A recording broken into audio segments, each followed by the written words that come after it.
Hello and welcome. It's Monday Club, but today, out of respect for the Queen, it's Tuesday Club. So yeah. Anyway, today's episode is sponsored by Verso. They don't just do some of the most beautiful fuseboards of all time. See that? Done that before, haven't I? Slightly damaged. Anyone want to buy that one? It's so lovely. Really well made. Very decent. Do you know what is nice? That box. Show that. The box is again. so nice. No, I can't lift it up. It's too heavy. But they also do a range of accessories.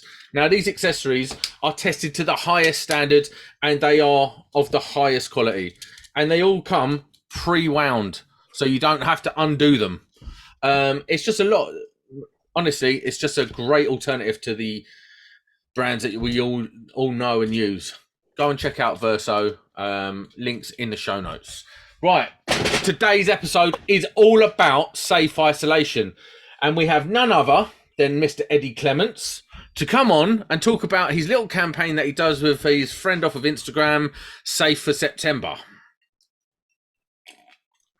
Good evening. Is that it? No one going to talk. Right, it's fine. I'll carry on. I didn't want to chip in on Eddie. If you are listening, don't turn off. We're going to make this exciting. I've got some good stories being sent in by people. And we're going to make it a little bit different. Right, first of all, for those who don't know, Eddie, please explain what the Safe for September campaign is all about. It was never supposed to be a campaign, to be honest with you. Literally, it's just about awareness and getting sparkies to basically lock off and have safe working. Why? Did you do level 2? Yeah, why? Right. Basically, so less people get killed. You know, there's 50 sparks. It's about on average about 50 sparks a year that get killed for electrocution, I believe. So it was why not drop that down? So how many are killed by electrocution because they didn't lock off safely? Well, that one I don't know. It's not about that. All of them, I'd think, if they're dead from getting electrocuted. No, but, see, this is your stupid smart answer time, Jamie Kins. Because what I'm saying is, sometimes you might get, like, you might hit a live cable by accident or something like that and get electrocuted. You might drill through into some sort of chamber that's got, I don't know, three phase in there and blow yourself to bits. You don't know. Like that locking off isn't 100. What I'm saying is locking off and safe isolation isn't 100% of the time. Neither are condoms, mate. But there you go. It's the same thing. Right, that's it. Yeah. It is. No, it's one of these things for me. Let's get right into the nuts and bolts of it. That I think is kind of. I think it's like a. And I don't say this about you because you do a hell of a lot of nice things for Sparks. And you do a lot of nice things for a lot of people. And this is no reflection on you. I think it's kind of like a group mindset left over from the old days when the electrical social media sphere, if you like, was quite virtuous, quite like there was a certain group of people that would bang on about such silly little nonsense things. And I'm not saying that safe isolation is silly and nonsense. What I'm saying is I feel like the sentiment behind it is a bleed over of a time gone by now. We can't say that, can we, Sam? At the end of the day, if you don't isolate properly, eventually you'll get tapped on the shoulder. And I know people have milked it and it has happened, but you've got to remember that people will forget. People, I think the other day, you get slack and don't do it properly. And it's just a little reminder every now and again. That isn't it the first thing that you're taught when you're like day one on your apprenticeship? Yeah, day one. You ever electric shock or blew it up? Yeah. Well, there you go. They didn't listen. But it's not because I need reminding. It's because I thought I'm just going to get on with it. Everyone needs reminded, whether they like it or not. I think you're living in denial. I don't need reminding. I need reminding. You know what people say? Oh, Oh, I'll kill myself as an electrician. It seems really complicated. And I'll go, do you know what? You just turn it off and everything's fine then, isn't it? This is all dependent on environment very much. It depends where you are and where you're working. Because, and I'll get it out of the way straight away. The one bugbear I had last Safe September was people putting pictures of Fuseboards up that were locked off with the cover off. It grates me. It's like that's not safe isolation. It's a safe isolation. It's something to be. I know you get people in the bandwagon sending in a picture of it. Go, look what I'm doing, and it should be right. But there's so much just isolation the further you get into the electrical industry. Whether it could be water and air and oil and steam. Start messing around with steam, you'll get safe isolation. Yeah, pneumatics, trapped energy. All sorts, And I dread to think how many. If it's conveyor belts. Yes, especially ones on an angle. Yeah. But I dread to think how many accidents and incidents are occurring if 50 sparks a year are dying of electrocution, because I've got the pyramid here, look behind me, Heinrich's triangle.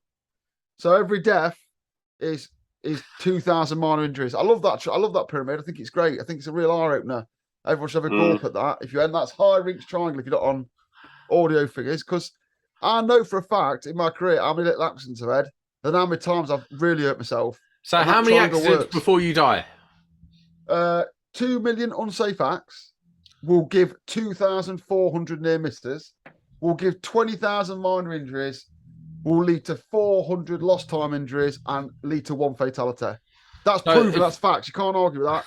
That is I bet you can argue it. You can't just say facts. Their data, HSE in this country, what I would like to reiterate people is, and I'm sure everyone would agree with this, is, health and safety people on sites that work for companies, they can be dickheads, but the health and safety executive is not. I tend to find the HSE are pretty switched on. They're dealing with a lot of nasty stuff, and they're only trying to make people sensible and safe. Where have you been? I had to open the bottle for the wife. No, she's like, I'm really sorry, I can't open this. It's a cough syrup for the child. But yeah, I'd say, and I know a lot of people were in for health and safety people on sites, and some were in for this, but HSE do actually care. Some safety people don't, but HSE do care. And stats like this don't lie. Do you know why they don't care? And do you know why health and safety is such a nonsense? Which you missed it. Which one? Health and safety executive, or can I butt in here? Yeah, go on. Please do. I don't think health and safety, HSC. When you say that, don't give a fuck. Like, I believe they do. It's the insurance companies that don't give a fuck. Yeah. I'll tell you who else don't care. Most of the people in management on a construction job. They don't care. Because it's about money. You know what? Money. I totally agree with that. I totally agree with you. Until they want. Has anyone ever read this? Yeah, and I'm sure a lot of people listening to this. You can't do that. It's not safe. You can't go on the ladders. You can't do this. You can't all that stuff. You can't use that drill. Saturday afternoon. Yeah. Do you mind coming in and doing a job it needs doing in a rush? I can't get any rams by tomorrow. Don't worry about any of that shit. Just come in tomorrow and do it. Yeah. Everyone's done it. Time. You get to the end of the job, and all of a sudden, it's all like all of a sudden, there's no health and safety anymore. And the bigger they are, the worse they are at that. Mate, Skanska, ISG. We're going to get sued. I refuse to work on an ISG site because they are such pigs of people who run those sites. They're pigs, and I will not work on their sites anymore. I'll tell you what, in the flip defence this year, I'm not going to name them because they will sue me, because even though I'm not going to say anything bad about them, I work for a major UK defence manufacturer. So that's as near as I'll go, yeah? And you know what? Lockheed Martin. I'm not going to name them. Their safety people. Boeing. Their safety people were switched on. They were friendly. They were talkative, and they genuinely cared about safety and not happening on site. And it's the only place I've ever worked where I can actually say they never dropped the guard, they never lowered the standards, and they were always there to assist and help you, which is dead unusual. I'll tell you a company that really do have a very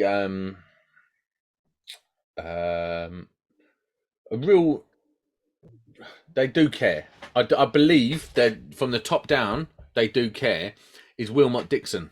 I've been on their sites. They're some of the nicest sites. They've got some of the best ways of going about health and safety. They do care, and they're not just ticking a box to make sure that they look good for their manager. They will help you set your thing up. Like they're quite big on if you're using a mute to have it cordoned off, like have barriers around it. They'll come and do the barriers for you if like one's falling over or something like that. They're not dicks about it. They're actually nice. We're getting back to what you said, because obviously safe isolation. You said, didn't you? You didn't like it because it had been jumped on and preached about. When we've really dug into it a little bit, everyone seems really happy that, you know, if people do genuinely mean it, want to help out, and then it's all right, innit? Health and safety doesn't need to be taxing. Do you know what? What happened to a bit of self-responsibility and just like this nanny culture of stupidity? Like, I don't want to go to work and get injured. I've done that. Done it. Went to work, asked to provide my own step ladders on a job for a school, for Kia. They asked me to provide my own step ladders. I bought in step ladders that weren't long enough, and I was putting up a light fit and standing on the top run because we had to get it done. And I fell off the top run, landed on my wrist, broke it in 10 places. And I've done it. I've done the top run with step ladder. I'm not sitting here and tell you how I'm mighty. I've done it myself. And I knew when I was doing it as well. It's going in your mind, isn't it? Yeah, you're like, why am I doing this? What am I doing this for? And then I sort of talked to my body, trying to get the guts of a light fitting in, and they went from under me. And before I knew it, I got up and my wrist was all sort of had a big swan neck in it. And I turned to the geezer who I was working with. I was like, "Do you think it's desiccated or do you think it's broken?" And he looked at me and went, "That's fucked." How much feedback are you getting, Eddie, on Safe September? What are you getting back? What's good's come of it so far for you? What you get? What's the best bits? Oh, the best bits is literally it's just down to people doing a bit or showing a bit. I mean, how it all come about was I had a chat with Andy. Like he was a bit upset about the amount of people that were showing all these consumer units or disboards or whatever it be, being live, this, that, the other, and nobody was actually showing any safe isolation. Well, of course, on social media, the last thing you need to do is piss off people, and well, it's the last thing you need to do. Like, yeah, all you're going to gain is enemies, and it's all you're going to gain. You know, that's the rule of the book, innit? So we had a chat about it, this, that, and the other. I said, well, you know, it was in August. You know, conversation went on for about an hour or so, and well, what don't we do for next month? Say for September, the hashtag come about in line with the students going in, and that was what it was all about. It's just about it ain't rocket science, is it? Everyone knows, don't they? Science. As Sam says, yeah, you get taught straight away. But the problem is this. I mean, I've worked in quite a few industries in my time. Not major big ones, but I've worked in quite a few, and some are a hell of a lot better than others. But then you go into some. I mean, like your domestic and your like shop fitting side. Absolutely fucking useless. I mean, I'm going to say it the way it is. You know, sure. I mean, some of the worst. They are absolutely useless. Michael's story. I had the same situation. To be honest with you, I had the same situation. I'm still here. I was lucky. Just for clarification, if you don't know what Michael's story is.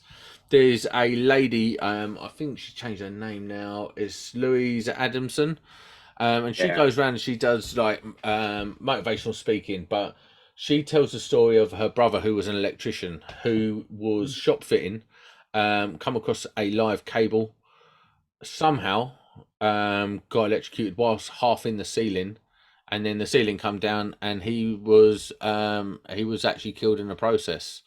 From electrocution. So the electric. Yeah, it weren't the electrocution. It was the. He was electrocuted. He was died, and then the ceiling come down. Yeah. Yeah, it's a rough story, and she tells it very very nicely. Yeah. And I'm just on I on wouldn't that say thing. nicely. She tells it straight. Yeah, She tells it straight, very straight. And I met her last year, and I had to watch that video with her sitting next to me, and it wasn't easy. I've watched it before, and watching it next to her was even a less hard, less easy story to watch. I believe you, mate. There's a few points that I'd like to get as well, because like people call it electric shock, don't they? And I used to say I'm never shocked because I'm an electrician. I get electrocuted, and the problem with electrocution is against electric shock. Ow, that's shock. Electrocution makes you spasm, and the problem is you might not die from that spasm. It might not hurt you at all, but your body might jolt, and you could throw yourself off a set of steps or a ladder or anything like that. And then the other one that came out about a few years ago, because arc flash is an American thing. We nicked it off Americans. They've known about it for longer than us. And arc flash is, I say this when I'm teaching, when in Ukraine at the minute when they're firing tank shells at each other, to pierce the side of a tank, there's molten copper in a shell. Molten copper will pass through anything. It'll pass through steel and that. And when you short something, you create an arc flash, and little tiny balls of copper go flying out, and they'll pass for anything. And they'll pass through your eyeball and blind you, and they'll go into your brain and kill you. You didn't get killed, or you won't get killed by electrocution, but you'll get killed by the side effects of that. So there's a little sphere around all that to be aware of as well. It's not just about touching live cable, it's about all the things that come from that act. And it's not about just safe isolation as well. That is only the start of the story. It's only the start of it. I mean, you've got EV, you've got solar, you've got so many different things now. Wind turbines, like shoving electric in a different way. You've got different isolations to do now. UPSs. I never had that when I was a kid. So, if it was switched off, it was switched off, And so domestic loft now, a domestic loft now, you could have the fuse board turned off and cut for a 400-volt DC cable. Yeah, it's a very dangerous place to be if you don't know what you're looking at or don't know what you're dealing with. Now, with solar, wind turbines, EV, and stuff like that, I am not good with it because I don't deal with it. I'm not. No, because me I neither, don't deal mate. with it. Me neither. I'll hold my hands up. I'm not good with it. But what I will do is, if I've got to go into that environment, is I'm going to have to find out a lot more about it, because you're not only got an electric going one way, you've got it coming back the other way. It's like with EV, for example, like this prosumer thing that's going on. How are you supposed to lock off and sort out your car? That while you're working on these premises, you've got an EV charger.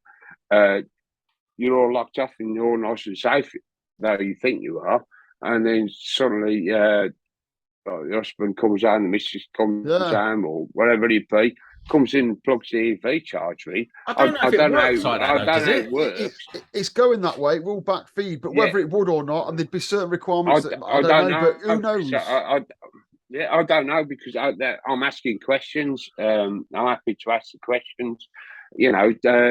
Should that be more like, do you know the commando sockets where you can you plug in? But you can only plug it. When it's on the off position and all that, the lock in.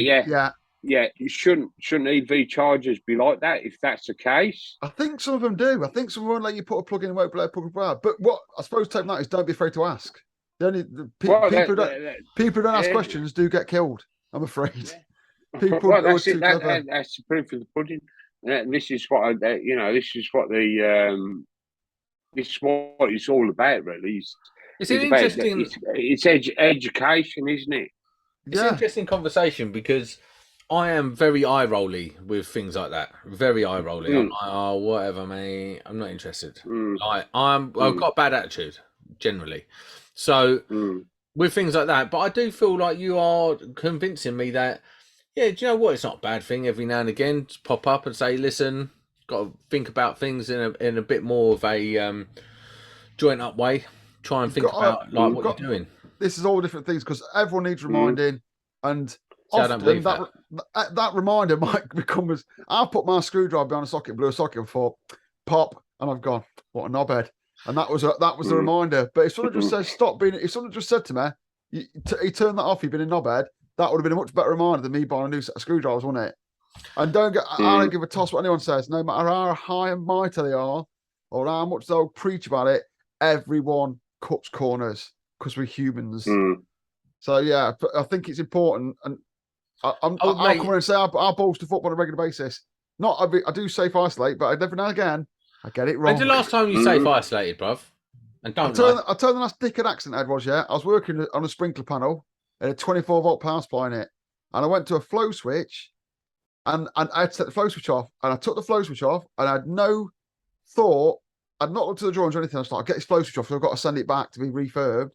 And it weren't 24 volts, 240. And I got a tingle. And I was like, you fucking knobhead. And I was like, in a plant room, leaning on a pipe, so real good earth. And I went, you fucking, I like you. And I was like, what a knob. And the worst bit was, I was teaching at the time as well. Answer the question. When's the last time you properly locked off and done a full procedure? Last week, because it was a 250 amp feeder. I mean, 250 amp feeder, I don't cut corners. But then on the other day, if you go back on my Instagram, I was putting a battery storage in, and my mate Andy texts me on Instagram and says, you've not locked it off here because you can see the isolate in the picture. And I was like, yeah, but I'm in the cupboard. No one's going to get past me. Was my excuse. But I thought I was in control of it. You know what I mean? But it was right. Yeah, it's control. It's a controlled area. Like with some of the jobs that I do, like, you know, we actually lock off the whole site. Yeah, it's our locks on it. Yeah, it's all gated and fenced off, and we lock off the whole site. So is there really a need for safe isolation? I like this. Well, we've already safe isolated the site, but by through the educating over the few years, because I ain't been doing it for quite a few years. I'm one of the worst for it, going back like 10 years ago. I was absolutely worst for it. It was a back of the finger job. And like 10 years ago, you know, but now what I do is I'll get the lads on site to, now you lock off. You got to move into times. Here's one then. You've got to move times. But also it's a generational thing. Here's what happens. Because we are so with it, because we work with it on a daily basis, who's more likely to get fucking killed by it? The older boys. See, I don't think I'm ever going to get killed by a 240. Not happening. I'm too robust. No. I once caught my finger on a live cable in a garage at home when I had no shoes on, and I tell you what, it didn't feel like a lighting circuit. Depends very much on the situation. It depends how much it's drawing as well. Yeah, well, it depends how much will go for you, doesn't it? If you've got no shoes on like I had that day, I tell you what, I was on the floor in agony. My arm was throbbing, and I've never had one like it since because I've had boots and stuff on. Bitch, listen. I'm not dying by 240 shock. Not happening. Too robust. You are. No, man. Well, you got special RCDs in your ass that are 4 amps because you're so hard. No, just not going to die from that. It's not my destiny. That is not the attitude. There's people every day you go out the door. Anything could happen. Last week, right, I took over a job in a hotel. And like hotels are as bad as hospitals for absolute nonsense going on. And I had to fault find about 5 or 6 light circuits, and without destroying any of the plastering and all that sort of stuff. And it took me a couple of days to get it all sorted out, get the board all sorted out. Excuse me, it's been a long day. Anyway, we've been keeping you awake, haven't we? Do you know what? I have not stopped working for like 3 weeks now, every day. And remember, fatigue leads to accidents. You're more likely to have an accident when you're tired. Too robust. Too robust. What those bullshit. But yeah, anyway, so I was fault finding, and mate, I was just like there's other people in there, there's other trades in there. I'm not leaving no loose ends.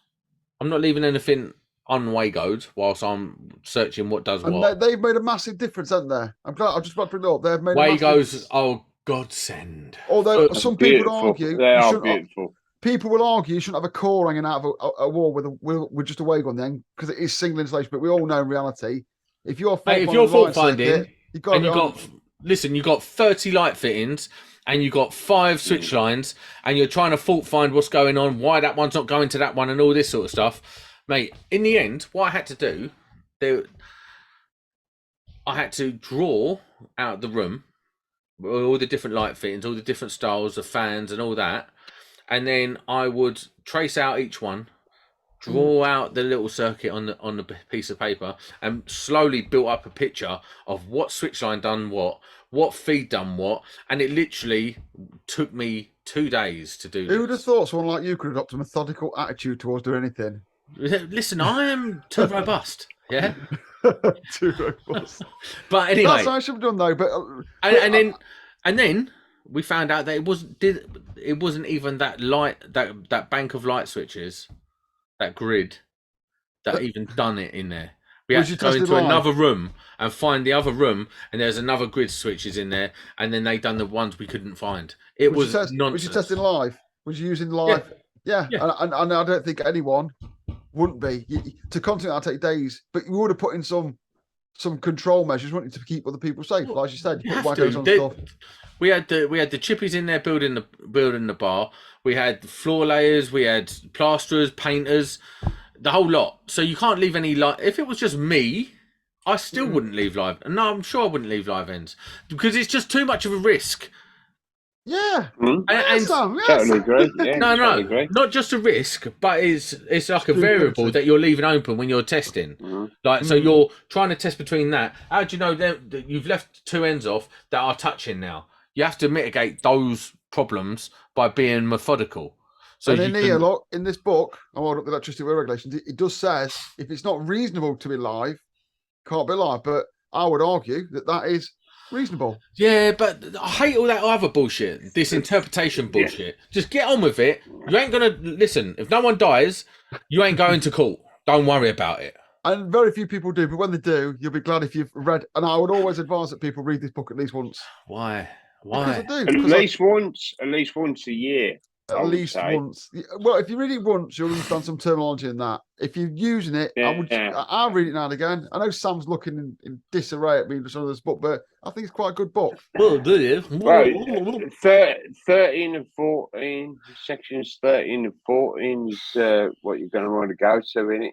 And if you ever come for an interview with someone like me, you're going to get asked about something in this book. If you ever come for an interview with someone like me and you bring out that book, you ain't getting a job.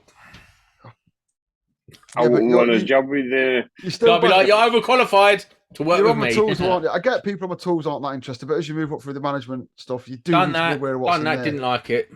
That's why, because you'd never read this book, you see, you felt underqualified. Oh, do you know what, mate? It's just like...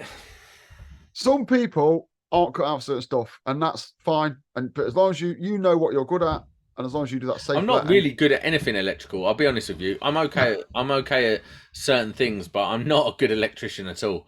Like I'm just not. I'm just an okay electrician. I'm a middle of the range bog standard electrician who just gets on and does what he does, and sometimes enjoys it more than he probably should, but then sometimes absolutely hates it, like today. And that's fine. We need all these people, don't we? But if you do want to progress a little bit and you want to get to management, I'm sure you will need to have read the electricity regulations and know a bit more about it, because you'll be managing people's safety, which is a running your own safety is fine.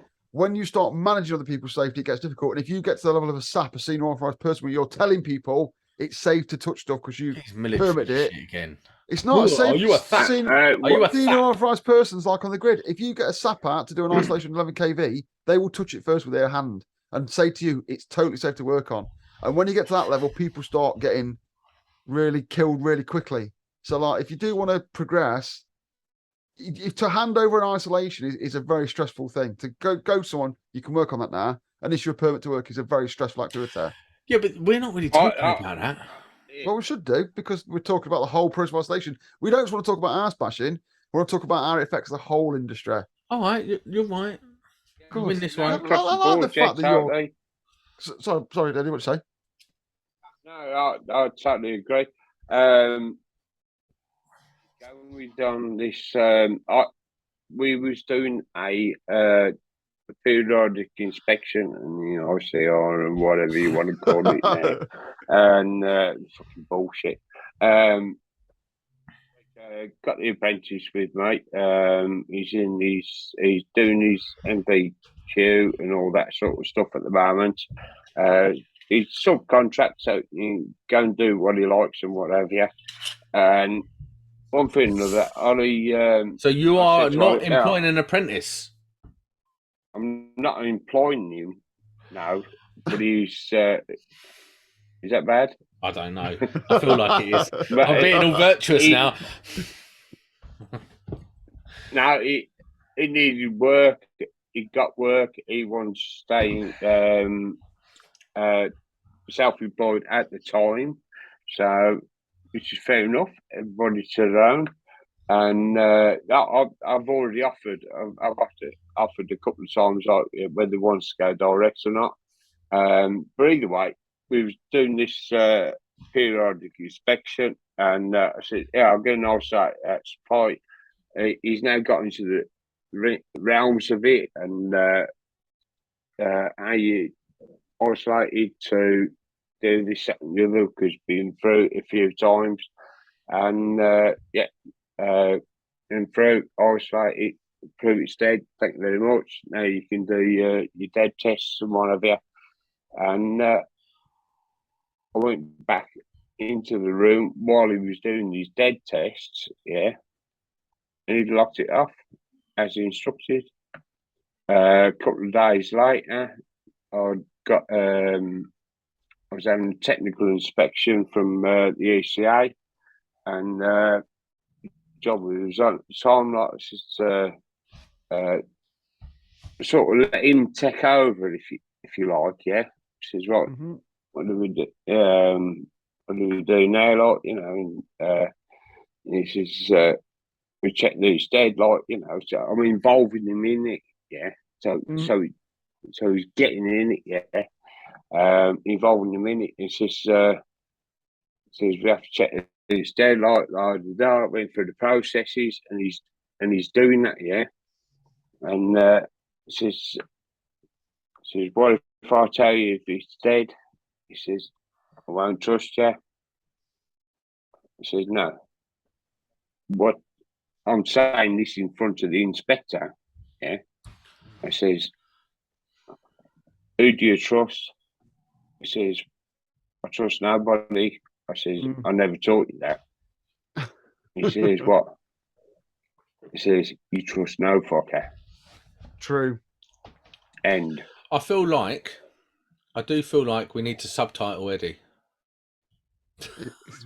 There's always subtitles, always subtitles needed. But and that is my theory. It's not about now, I mean, say for September. I know Ryan's on your back, Sam, like, and what have you.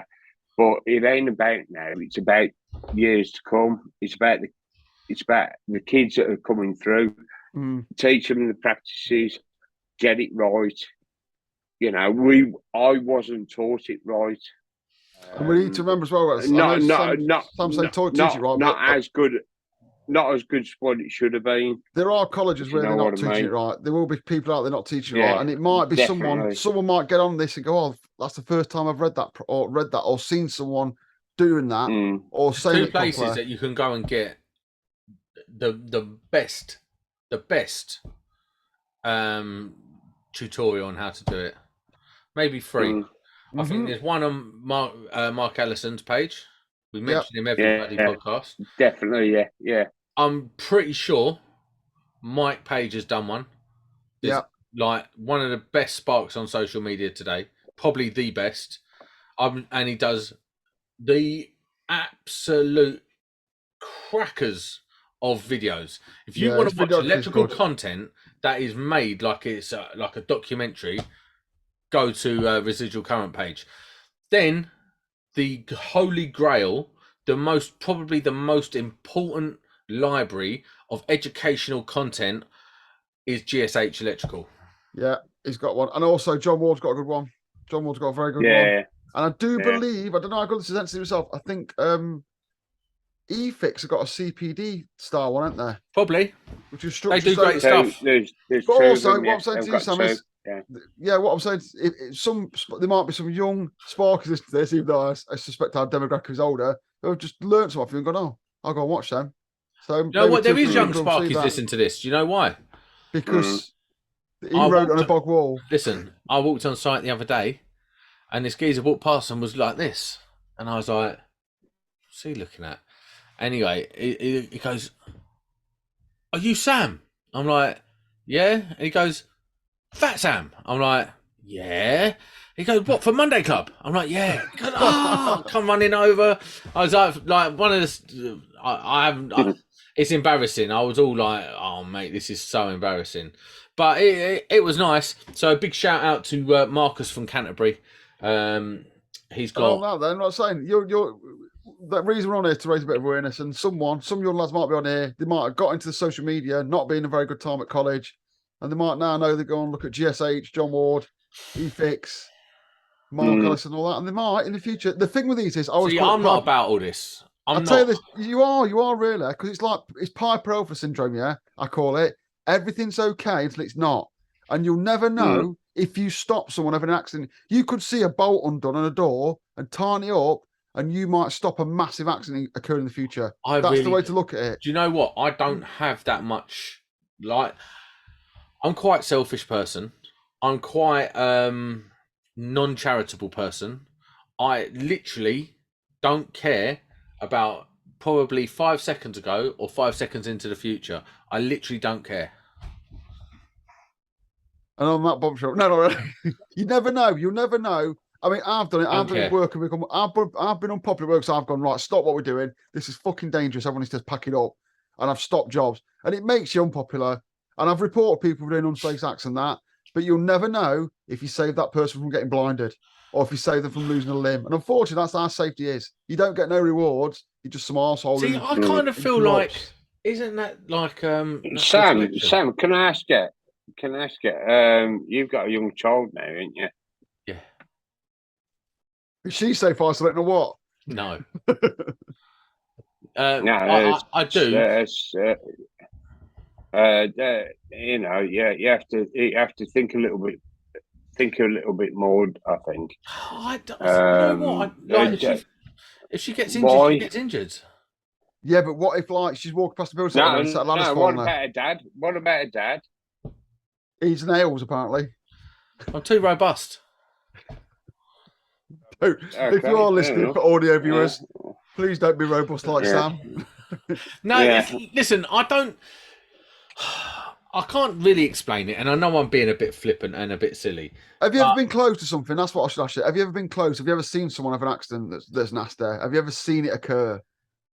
Yeah. Have you ever witnessed the coming together of a load of incidents and into something that's nasty? When I was a kid, I saw someone walk along, have some sort of seizure, fall on the floor, and die. Now that is life. That's just something that happens. But have you seen someone have an accident at work? Yeah, loads. Remember, I used to ride motorbikes a lot, so I've seen motorbike accidents as we're riding along. One day, funny story, my brother was selling his R6 and was going down to this little shop to sell his R6 and he was going to get another bike. Anyway, he spent all day cleaning it, got to the bottom of the road, and I was going in the car in front and he was just following behind on his motorbike. And as he come out of the turning, the back wheel obviously had some like some polish on it or something, and it went out from and I was watching in the wing mirror, and it went out from under him, and he went up in the air like a spinning top, and then landed on top of the bike, and the bike was spinning around. I was like, "Oh, that's a bit dangerous."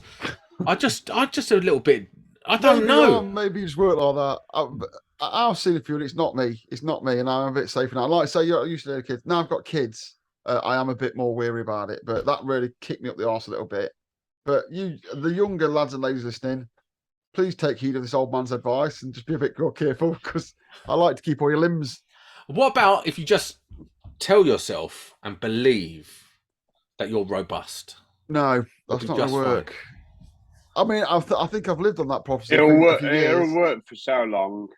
It'll work for so long. Now I'm now to 52, and I reckon I've got a lot longer because of abided by the rules. Let's put it in another situation then. Yeah, it is a gamble. What you're doing is gamble. Yeah, we've been doing this for so long. Yeah, it's gamble. So why not put the odds in your favour? If someone offered you 20 to 1 on a 2-horse race, you wouldn't ask them to increase the field size by 50 horses, would you? What I'm saying is, I don't go around doing unsafe things because I think I'm too robust. I do take my own set of precautions, and I do it because I don't want to injure myself. It's like I don't go around thinking, don't worry about it, let that 240 be live and I'll just headbutt it or something. No, I'm not dumb like that. Like, I weigh everything up. I'm not trying to get a shock, because a shock, if I get a shock or something, it tends to piss me right off. Like, I get the ump of it. Like, and then I'm like, I'm so annoyed with myself that I've allowed that to happen. It's more of only so many you're gonna get. There's only so many you're gonna get. The triangle is in play with you. No, see, I don't get that many, but like sometimes you do. Like sometimes you might. I don't know. Not be. I did. Here's the thing. About 5 weeks ago, I was doing some light fittings, and I got up there, and one of them was round the wrong way. So I went to start on doing it, but forgot to turn off the power. And as I pulled it out, it popped off of the metal casing. So I pulled out the live, and it went bang. That's the triangle in play. And I was just like, oh well, didn't die. Move on. It's like isolated now, isn't it? And I just carried on. Audio viewers, don't listen to shit. No, but what I'm saying is, if you haven't done that recently, you're lying. I think because a lot of mistakes happen. Yes, and then you learn from it. Accidents happen, but don't learn on the one that gets you. Is the problem in it? Is that no? I'm not even saying that. I'm just saying you can isolate, and it's good to remind people and all that sort of stuff. But the reality of working, and I'm probably butchering this point to be fair, but the reality of working as an electrician is you will not be able to safely isolate 100% of the time, because sometimes you've isolated something. And you can't go round and do a safe isolation check on every single socket. I'll agree that you can't isolate every time, but you can. Where you can, you should. Yeah, you should cut the risks, but maybe you should cut the risks. But also, you're getting shocks while working. Yeah, you're breaking the law by not reporting it under riddle. There's all that. The tell you what was me more now, and people talked a lot about injuring themselves, but I worry most at work about injuring someone else. That's what keeps me on term line. I get more nightmares about injuring. When I had staff, I used to have nightmares about one of them getting hurt, or some member of the public, or some innocent party. I don't care. I don't. I don't care. I just don't think it's going to happen, and I'm like, that's not going to happen. Don't worry about it. But what I will say is, right, I get more annoyed. Like, for instance, the whole knees thing, like working on your knees. Knees is smoking for the knees. Yes, smoking for the knees. Smoking knees, kneeling, smoking for the knees. Yeah, and stuff like that. That winds me up more than safe isolation. Like working in spaces that we shouldn't be working in without any risk assessment pisses me off the most. Like when I was working between. You know why you said that? Because you've got bad knees, ain't you? Do you know what? I haven't got bad knees. I had bad knees for a temporary amount of time, but I put things in place. But the one thing that winds me up, I was working on a job at Pfizer in Sandwich, and you had to work between a mezzanine and like a void underneath. About 4 foot it was. And there was like all different heights of containment. And I've done a video on it, and I caught my head on one of the sharp bits. There's no risk assessment for being under there. There's no sort of quick escape route for being under there. What if there's a fire? What if whatever happens? What if I had a heart attack whilst crawling through it because I'm fat? Do you know what I mean? All these things could happen, and how's anyone ever going to get to me in basically in this sort of spelunking dive? So that is covered in it. But the health and safety executive who write the rules have covered that. That's been looked at. That's egress from confined spaces. No one cares. People should care though. Yeah, but that's what I'm saying. It's like safe isolation is way down my list of priorities. Like ladders, like dust on site, like all kinds of stuff that's got way more risk of immediate injury. HSE, the Health and Safety Executive, do care about all that, and they've got very stringent legislation for all the things you just mentioned. Whether or not they're getting implemented on sites is another story, but I assure you... How many people work at HSE? Hundreds. It's a massive How many people are HSE inspectors that go out to site? Yeah, there's not enough of them. There you go. So it's a pointless institution. But what I'm saying is, if you want to know about dust on site or breathing, or it's like saying if you have a problem, call the A-team. Well, there's only 4 of them, so if everyone's got a problem, they're not going to get round to you very quickly. But what I want to say is, I don't want people to. I do not want to finish this podcast at any point tonight and people to not like the HSE. The HSE are brilliant at what they do and legislate to look after the workers. Unfortunately, it's not implemented properly, and unfortunately, you can only vote with your feet and leave that site if you think it's not safe. Unfortunately, cheaper, less experienced people will fill your boots, and it's often them that die of things in the future. Natural selection. I can only agree 100% with you, Jamie.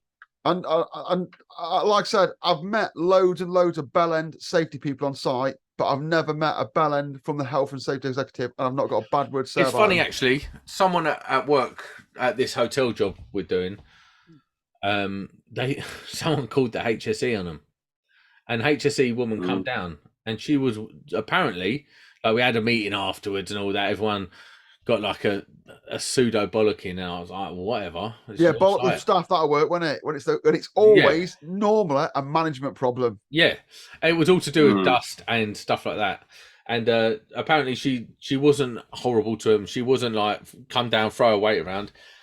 She made some real decent suggestions, like, excuse me, decent suggestions. Sleeping idea, Jesus Christ, bro! Like, this is my 3rd week without a day off. I'm tired. For the audio viewers, I'm playing an extremely small violin. I'm just tired, bruv. Like, I've been at work all day today. I've come home. For audio viewers, Eddie's now playing an extremely small violin. Do we want to hear my story about how I lost my phone this week? Oh, yeah. And I can't see where it. Oh, right. But just before we finish, and I interrupt you there, what you're saying is HSE come down and they were positive and trying to encourage a good safety environment, weren't they?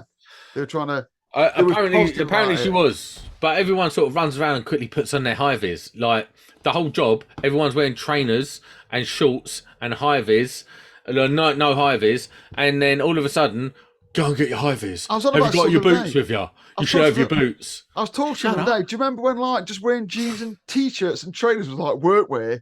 It weren't that long ago, was it? Like, in the noughties, like, just going to work in a t-shirt. I'm not joking. In Kent, I swear to God, it's like going back 20 years. Like, most jobs, you get to wear shorts. Most jobs are trainers. No hat. I haven't had to wear hats, gloves, and glasses and all that. Very rarely. You what? Really? Very rarely. Most of the time, it's just a high vis. And I'm like, why are we even wearing a high vis? They're like, so as we know you're builders. I was like, wow, that's a really low sort of bar to sort of set that you're part of the company, isn't it? Where I go, everywhere is 5 point. Like glasses, I've not had 5 point down here. I don't like not wearing a hat anymore. I've got a bump cap. I've got a bump cap now. I wear that because I have a sod for banging my head because it's massive. I'm a little bit worried about how thin my hair's going, so we all are. I'm happy not to wear a silly hard hat. There you go. Eddie's got a full head for audio viewers. Eddie's exposing his full head of hair. Or lack of. I don't know if that's the thing though. Was wearing hard ass has made me think my head is bigger and harder, like you. And then when I walk in stuff, I'm like, oh, we should be out on. Do it all the time. Don't got that on. I don't. Listen, I don't care about stuff like that. I think wearing a hat and glasses and gloves. I do like to wear gloves. Not wearing gloves is idiotic because the amount of times a day, like today, right? I done up a back box with my drill. Obviously, I've got a little impact that I do all my second fixing with, It's a 10.8 Makita. Yeah, it gets rid of. Well, you're getting rid of RSI, aren't you? You're going to have a wrist that got carpal tunnel, I suppose. Mate, it doesn't even do it to 1 Newton meter of torque, right? So it's old and ruined. Anyway, I had like yourself. Yes, and I was doing up the faceplate, and I screwed it between my finger fat between the faceplate and the back box, and mate, it pinched so hard. I was like, how did that even happen? You see these little things that happen on site, and you just like, that's some bullshit. That's the pyramid, mate. That's the pyramid. Pyramid of doom. But anyway, so I was doing a Fuseboard this week, Thursday, and I was listening to a podcast, as I do, because I was sitting on the floor. Underneath the windowsill is where the Fuseboard is, all boxed in. Was it an electrical podcast? No, not electrical podcast. Yeah, all the other ones are shit, aren't they? Yes, all of them. All of them. There isn't any others now, I don't think, apart from A1 to 1, and I nicked the best person off that. But yeah, I was sitting down, listening to the podcast, reached over, knocked my phone. I was like, reach down and get it. Reached down to get it, and it's in between two lintels, and it's fallen right down the cavity. And I was like, better go and see if I can find that then, because a screwdriver's gone down there as well. Loads of stuff went down there. Finally found what window it was under in the basement. And guess what's in front of it? 2 storage tanks. See ya. So do you know what? I was like, maybe if I go on the other side of the wall, take out the wall, and then see if I can fish down and get it. And they was like, you can't do that. Say goodbye to your phone. So I shimmied across the top of the thing, and I'm trying to look down, but obviously it's in the cavity. So I can't. Have we now digressed a little bit here? To what? Don't mind me saying. No, I'm telling it always goes on a tangent. Yeah, but I'm telling him the story of my phone falling down the cavity hole, and so my phone is still down there. So I had to buy a new phone, get a new SIM card, have it changed over, get the puck number and all that sort of stuff. Do you know what a fanny about that was? You know, if you'd looked after your phone safely on a lanyard, this would That's never just have happened. Tethered. There you go. Tethered my tools and my phone. But see, padlock on it, you'd have been all right, wouldn't you? I was doing the Fuseboard live, so there. Go on then. Oh. Well, hopefully someone will take something away from this. Not anything. Are you going to read your stupid stories that you postponed the podcast for? I won't, because they haven't fitted in. But some people did send some through, and I've enjoyed reading them. I thought I'd just chip in with them if we had to, but they're all the same as what we're saying. They're all people who are getting a little bit complacent, who have had little accidents that have accidentally turned into big accidents. There's one guy, one here. He didn't flick off the main switch. He got a little shitty pair of decorating steps, and the decorating steps fell on him. Nothing to do with what he was doing. He was keeping out the way of the bus bar and all that. The decorating steps fell on him, and he fell towards the bus bar, and he put his hand out and just missed it. So, not effectively something non-electrical that caused him to come into contact with live parts nearly. See, and then I can't read the rest because Instagram's failed on my computer. But they're all the same thing. Like a guy here, I'm not naming anyone because someone asked me not to name them, and so I'm not going to shout out people. But thanks for sending them in. But I'm not going to name people because someone asked me not to. And one guy, 300 amp rising, 3-phase bus bar, took the tap off. Then he was ripping golf tube out, and it just bounced, rolled along, and basically hit the bus bars and took out 9-inch of copper bus bar, where there was a gap of 9-inch. 9 inches of copper. There was 9 out the rising bus bar at 300 amp. There was 9 inches of copper missing after the explosion. I read it. So it's all the same though. It's all people, and we all know the accent. It's all people getting a bit complacent, forgetting what they're doing, losing themselves, daydreaming, listening to alternative electrical podcasts other than this one, and then next thing you know, they've blown something up. And we've all been there. Like, that's dumb. Like, if I'm working on something like that, I'm not going to go into it all blasé, like, what's this, lad? I'm the bollocks. You're not going to go to blasé. You drop your phone in a fucking void room on the other day. That's like an accident. That shit happens. But, like, if I'm working around... Listen, remember, I worked on generators. It doesn't... I'll interrupt here, Sam. Doesn't that depend on what you're getting paid, though? No. No, it don't. If I'm working Yeah, on something, I mean, just all the qualifications that they've had beforehand or anything like that, doesn't that make any sort of difference? if I'm working on something, like No, I'm not on about you because it's not all about you. Oddly Hey, enough. Are you sure? But isn't that what it's all about? You know, it's the qualifications are shite and the pay shite and everything else. And he said, "Well, we're just coming to work." Now, I love what I do. I do, and you know that. I have ups and downs with it. We can all agree on that. I think we can all say we'd enjoy it. I really do. But the problem being is the education, and this is what the Constellation's all about. Like it is about a little bit of education, a little bit of reminder. It's not about pissing Sam off. It's not what it's about. For me. If it was that, it'd be Sam for September, wouldn't it? Pissing off. Well, you know what? Next year, Sam for September. That's a good Not one. joking. Yeah. You know. So it'd be piss off Sam for September. Yes. Piss off Sam for September. Yes. We'll run that one as well. Yeah. So I want t-shirts and everything. Why not?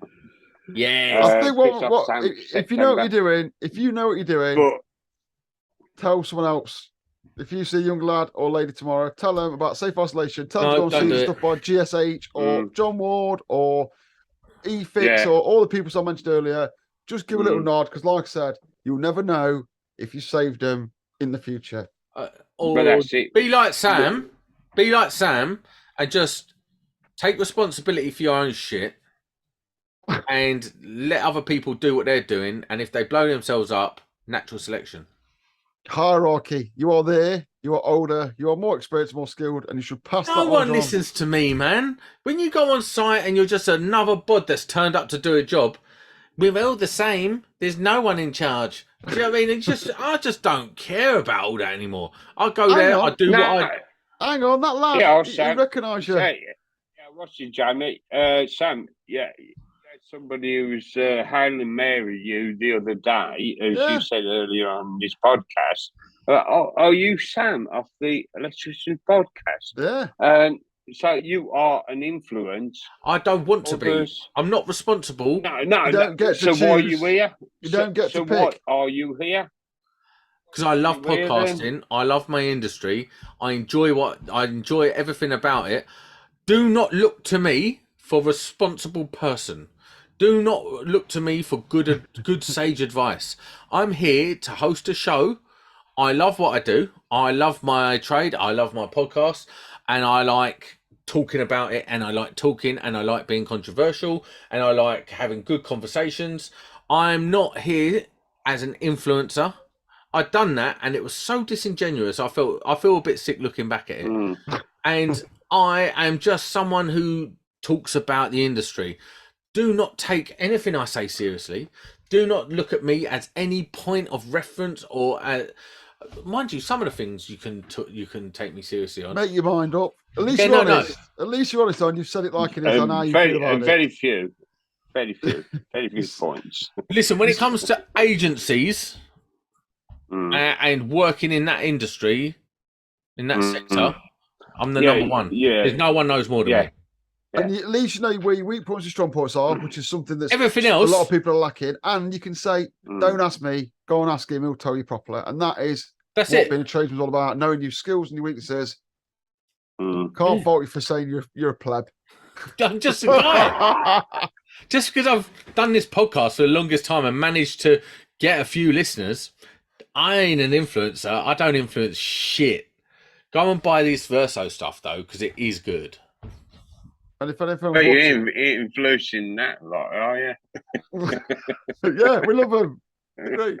No, to be fair, it is good quality stuff. I had a good chat with them with Elex in Coventry on.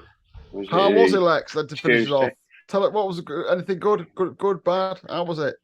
I didn't get to go Yeah, myself. it was all right. I met up with a few people I've not seen in real life, which was good. It's not as good as it used to be, is it? I don't think anything is it? The last time I went to an electrical show was about 35, 36 years ago. That took up the whole of the NEC. Yeah, they used to be massive, didn't they? This was a shoebox.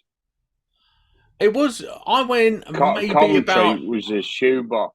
Honestly, I meant maybe it was so small it was untrue. And they don't give it away now, do they? I says, where's the door for the next hall? Well, listen, this is it. When you used to go, there used to be free pens, pencils, stickers, lanyards, bags, mugs. Yeah. Here's some boxes, here's the stuff we make, here's some pencils, here's some sockets. Now you're lucky if you get a sticker. Yeah. Like, there's no freebies anymore, is there? Which sort of puts me off going because I can't be arsed. It's pointless going. I think they've seen their day. I think we're going to do a podcast on this, aren't we?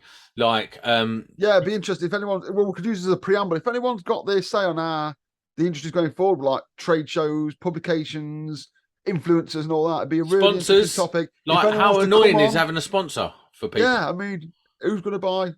I don't know. Does it make you put you off? So if anyone is interested in coming on, yeah, it's an interesting conversation. It'd be interesting to get some people on who are really keen on that or think they are savvy in the industry. Because I mean, the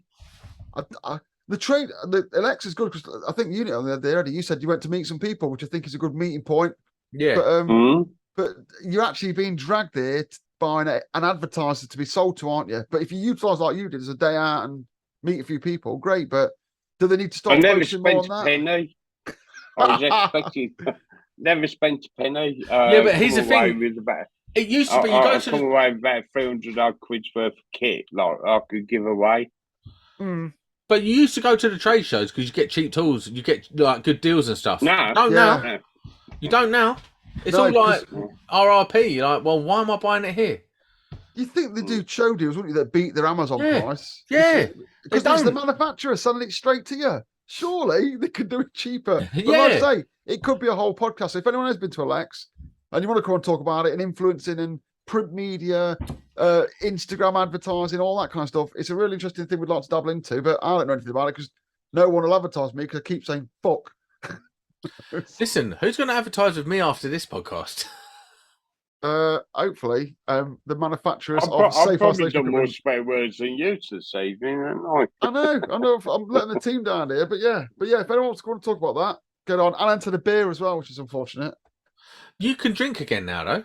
Yeah, I'm getting there. But I had 2 cans last night and fell asleep at 8 o'clock. And last night was Saturday, so I literally had 2 cans with lunch. Felt a little bit tipsy, and by cans I drink little cans, the Coke size ones. And I was asleep in bed, knackered at 8:55. So I'm trying to ease myself a bit more gentle than that. I have had a little drink tonight, but I've been told off a few times for getting too drunk on the podcast. So I'm actually limiting the amount I drink on the podcast now to 6 bottles. No, do you know what? I'm not even buzzed, really. I'm not. I should promote because it's coming out Tuesday. If I check in my thingy here, there you go, boys. 2 for you. Oh, cheers, mate. Waiting for the sort it out. We could have reached out and grabbed it. Do you know what? I do like Guinness. I've only ever had one, and it was quite nice. It's delightful. It's better. Looking forward, we've got a special guest next week. Been on before, but he's a big player. Who is it? I'm not telling you. You have to look at the schedule I sent you. But I'm not spoiling it for the viewer. But at the end of the month, we have got a live ladies' night. Yeah. Put the music on here. Two of the got a live best girls in the game. I think it's going to be pure carnage, and I'm really looking forward to it. But yeah, I got a big player on next week. In fact, we could do the big player next week, talking about advertising that, but we'll get back to you. But yeah, if you are standing by, get your diary out. I'll tell you later. Get your diary out and put in the end of the month. It's ladies' night. It's going to be a good one. Going to be a good live. And it's live, so I want some interaction off you all. Right, Monday Club. We're out.